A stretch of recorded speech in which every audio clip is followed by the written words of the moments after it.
আজকের ভিডিওতে আমরা কথা বলবো গ্রামার নিয়ে। এত মানুষ এসএটি ইংলিশকে ভয় পায় এবং সবাই মনে করে দ্যাট এসএটি সব থেকে ডিফিকাল্ট পার্ট হচ্ছে কম্প্রিহেনশন, কিন্তু আপনি জেনে অবাক হবেন দ্যাট অনেক মানুষ এখনো ফান্ডামেন্টাল গ্রামার স্কিলসটাই কিন্তু ভুলে যায়। সো এসএটিতে মূলত দুইটা জিনিস থাকে, একটা হচ্ছে দ্য ম্যাথ সেকশন এবং আরেকটা হচ্ছে ইংলিশ সেকশন। ইংলিশ সেকশনে দুইটা প্রাইমারি পার্ট, একটা হচ্ছে রিডিং যেটা হচ্ছে মূলত কম্প্রিহেনশন, এবং দি এন্টায়ার পার্ট যেটাতে 50% অফ দ্য মার্ক ক্যারি করে সেটা হচ্ছে নানান রকমের গ্রামার স্কিলস। আজকে আমরা এটা নিয়ে কথা বলবো দ্যাট এই যে গ্রামার পোর্শনটা আছে এখানে আসলে কি কি জিনিস আছে, কোন কোন টপিক আপনাদের জানা উচিত এবং কোন কোন টপিকে একটা ভালো ফাউন্ডেশন থাকলেই আপনি এই পার্টটাতে ইজিলি 400-তে 400 পেয়ে যাবেন। এরপর আপনার বাকি থাকবে হচ্ছে খালি রিডিং, এবং reading is all about practice. So with no further delay let's get started, and I just wanted to let you guys know that আমাদের ACT 23 batch is now taking registration. আমি বিগত 5 বছর ধরে ACT পড়াচ্ছি এবং this is our 23rd batch। দেখতে মানে 23rd batch চলে আসছে, and এই ব্যাচে আমরা প্রিপারেশন নিব হচ্ছে মার্চ 2025 ACT এর জন্য। অনেকে কিন্তু জানে না যে মার্চেও কিন্তু এসিডিটা হয়ে থাকে, এবং মার্চে এসিডি দেওয়াটা এজন্য ইম্পর্টেন্ট বিকজ আপনি যদি মার্চে পরীক্ষাটা নিয়ে ফেলেন, আপনার যখন সেপ্টেম্বর, অক্টোবর, নভেম্বরটা চলে আসবে তখন কিন্তু আপনি অ্যাপ্লিকেশনের নানান জায়গাতে ফোকাস করতে পারবেন। যেমন এসএসে অনেক টাইম চলে যায়, নানান রকম ডকুমেন্টস কালেক্ট করতে অনেক টাইম চলে যায়। সো মার্চের এসিডিটা আপনারা প্লিজ মিস আউট করবেন না, বিকজ এই এসিডিতে মোটামুটি সিট অনেক খালি থাকে। অক্টোবর, নভেম্বর, ডিসেম্বরে যেতে যেতে সিটের একটা টানা পোড়েন হয়ে যায়। We will try to cover a lot of monthly mocks, আমাদের অনেক রিভিউ সেশনস হবে, আমার যতগুলা ইবুক দরকার to get a good result in your SAT আমি আপনাদেরকে সব দিয়ে দিব, as well as a lot of fun and engagement sessions in class. So the link will be in the comment section below. এখনই registration করে ফেলেন and I'll see you guys in class. So with that being said, let's move on to grammar. গ্রামারের প্রথম পোর্শনটা যেখান থেকে আসলে সব থেকে বেশি প্রশ্ন আসে সেটাকে আমরা বলি হচ্ছে স্ট্যান্ডার্ড ইংলিশ কনভেনশন।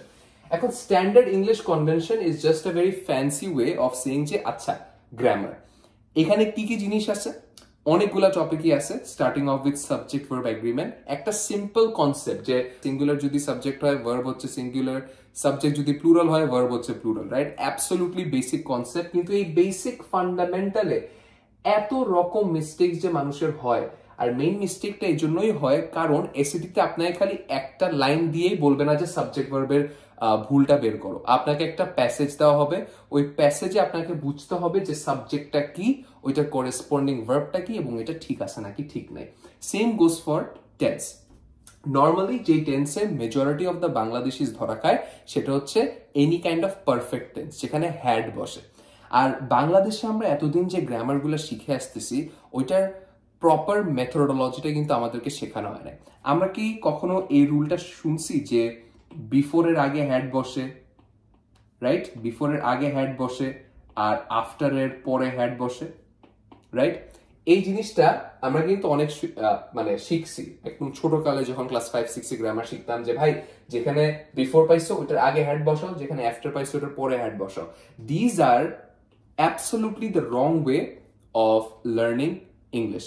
আপনাকে বুঝতে হবে যে কোন ইভেন্টটা আগে হচ্ছে কোন ইভেন্টটা পরে হচ্ছে, বিকজ যে কোনো পারফেক্ট টেন্স আসলে তখনই ব্যবহার করা হয় যখন আমরা দুইটা ইভেন্ট নিয়ে কথা বলতেছি এবং দুইটা ইভেন্টই ডিফারেন্ট টাইমে হচ্ছে, এবং এইসব জিনিসগুলো নিয়েই আমরা মূলত টেন্সে আলোচনা করি।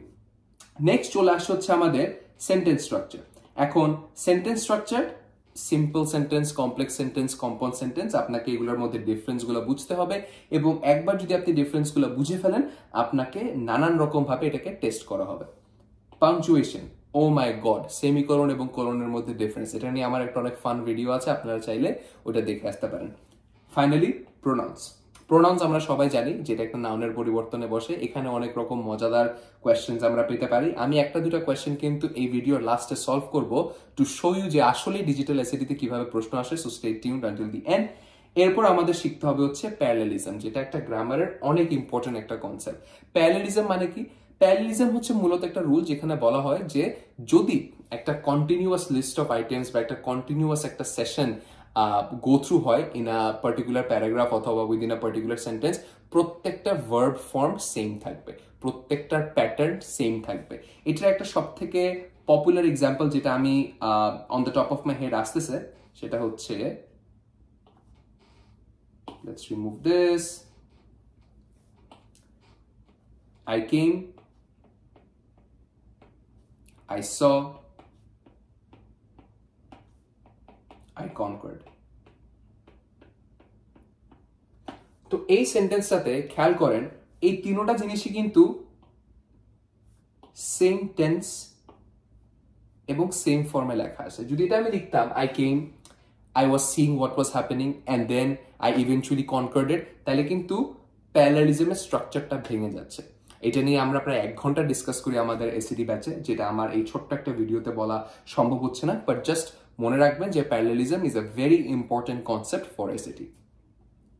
নেক্সট আমরা চলে আসি হচ্ছে মডিফায়ার। মডিফায়ারও সিমিলার, অনেক কমন একটা গ্রামার টপিক, বাট এটা নিয়েও আপনাকে একটা স্ট্রং ধারণা থাকতে হবে। এটা নিয়ে মোটামুটি 5-6টা কোয়েশ্চেন আপনারা পাবেনই। আর অনেক রকমের মডিফায়ার্স আসতে পারে, মিসপ্লেসড মডিফায়ার্স দিয়ে অনেক কোয়েশ্চেন আসতে পারে। So we will be covering all of this in the batch.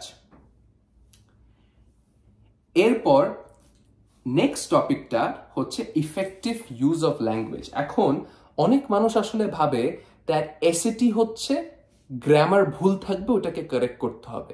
কিন্তু এসিটিতে আপনাকে খালি ভুল গ্রামার নিয়ে টেস্ট করা হবে না, আপনাকে এফিশিয়েন্ট ইউজ অফ ল্যাঙ্গুয়েজ নিয়েও কিন্তু কারেক্টনেসটা টেস্ট করা হবে। যেমন আপনি কি প্রপার ওয়ার্ড ইউজ করতেছেন নাকি না, এখানেই ভোকাবুলারি খেলাটা চলে আসে। আপনার সেন্টেন্সগুলা, আপনার অ্যান্সার চয়েসেসগুলা কি কনসাইজ হচ্ছে নাকি না। ফর এক্সাম্পল, দুইটা অপশন থাকতে পারে, অপশন এ এবং অপশন বি, এবং দোনোটাই কিন্তু গ্রামাটিক্যালি কারেক্ট, কিন্তু আপনাকে অপশন এটা চুজ করতে হবে বিকজ অপশন এ সব থেকে বেশি কনসাইজ, মানে আননেসেসারি শব্দ ইউজ করতেছে না, আননেসেসারি কমাদারি ইউজ করতেছে না। এবং কমাদারির কথা বলতেই মনে আসলো যে আমাদের আগের টপিকে যে পাংচুয়েশন জিনিসটা আছে, এই পাংচুয়েশনের জন্য একটা জিনিস সব থেকে বেশি মাথায় রাখতে হবে যে আজাইরা যে কোনো জায়গায় দেখলেই কমা বসাবো না। এটা হচ্ছে বাঙালিদের সব থেকে বড় মিস্টেক। যেখানে যেখানে আমরা একটা পজ নিই, যেমন when I went there, comma, I saw, কমা, হবে না। প্রপার কমার ইউজেজগুলো জানতে হবে, কোন জায়গায় গ্রামাটিক্যালি কারেক্টলি কমা আমরা বসাইতে পারি, ওগুলো আপনাদেরকে জানতে হবে। মুভিং ব্যাক, আপনাদেরকে টোন এবং স্টাইল নিয়েও প্রশ্ন করা হবে। এখন what does tone and style mean? Tone and style basically means that যদি একটা প্যাসেজ গম্ভীর হয়, আপনাকে যে শব্দগুলো ব্যবহার করতে হবে ওগুলো গম্ভীর শব্দই ব্যবহার করতে হবে। যদি একটা প্যাসেজ অনেক ডিস্ট্রাকটিভ হয়, আপনার ওয়ার্ডের চয়েসগুলো কিন্তু ডিস্ট্রাকটিভ হইতে হবে। যদি একটা প্যাসেজ অনেক রোম্যান্টিক হয়, আপনার লেখার স্টাইলটাও রোম্যান্টিক হইতে হবে। So this is wire tone and style comes into play. Next আসে হচ্ছে সেন্টেন্স কম্বিনেশন। আপনি কি দুইটা সেন্টেন্স এ এবং সেন্টেন্স বি ইফেক্টিভলি কম্বাইন করতে পারতেছেন না কিনা, ওই দুইটা সেন্টেন্সের মাঝখানে আপনি কি ইফেক্টিভলি একটা শব্দ ইউজ করতে পারতেছেন না কিনা, এবং শব্দটার নাম হচ্ছে ট্রানজিশন ওয়ার্ডস। এখন ট্রানজিশন ওয়ার্ডস বলতে আমি কি বুঝাচ্ছি?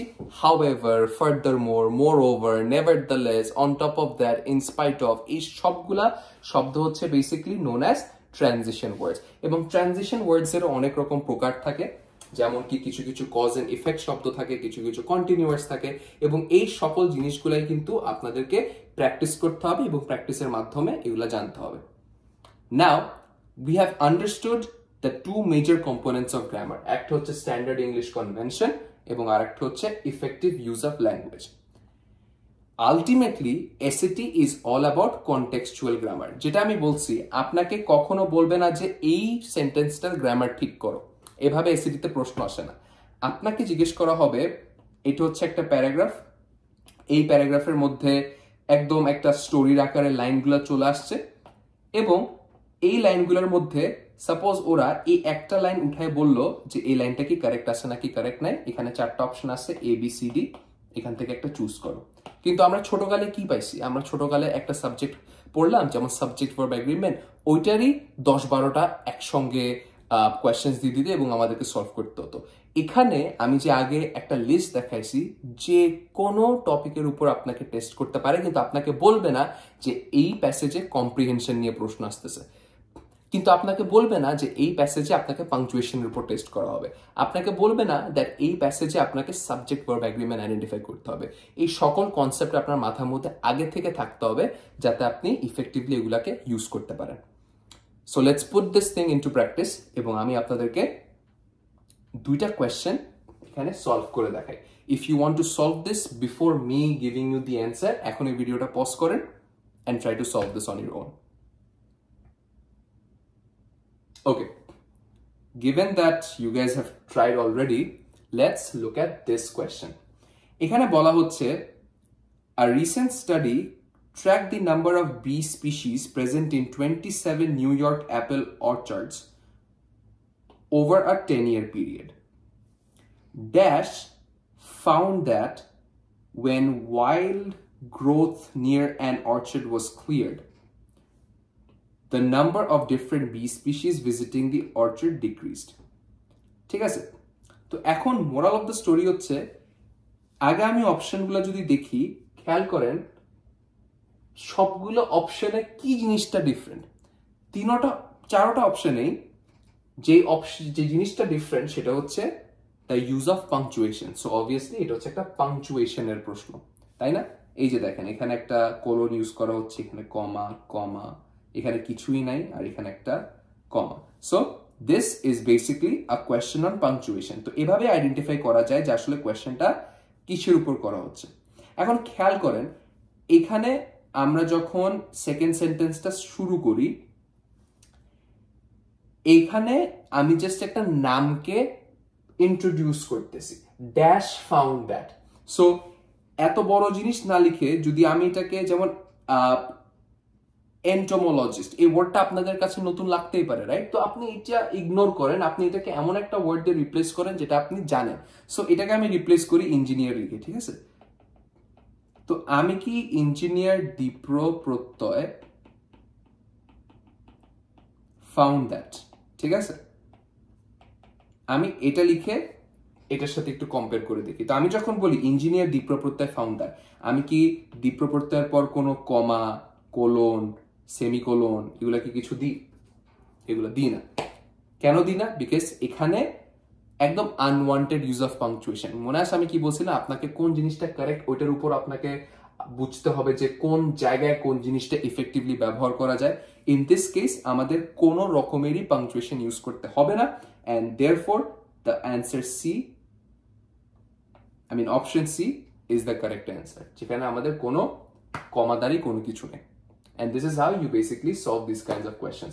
আপনাকে কনফিউজ করার চেষ্টা করবে, যেমন বাংলাদেশে অনেক মানুষই এই জিনিসটাকে অ্যান্সার দিয়ে দিত, এন্টোমোলজিস্ট হেদার গ্র্যাব। কেন? কারণ এখানে একটা কমা কমা, কারণ আমরা যখন বলতেছি এন্টোমোলজিস্ট হেদার গ্র্যাব, আমি পজ দিতেছি, এবং আমাদের পুরানো আমলের সিস্টেমে এই পজের জায়গায় কমা ইউজ করা হইতো। So this is absolutely unwanted and we do not have to put a comma in here. বুঝতে পারছি? Alright, we are in a good shape. Now let me show you another question. আবারও একই জিনিস, try to pause this video and see যে অ্যান্সারটা কি হবে and then match it with this video. Alright, I hope you guys found out your answer.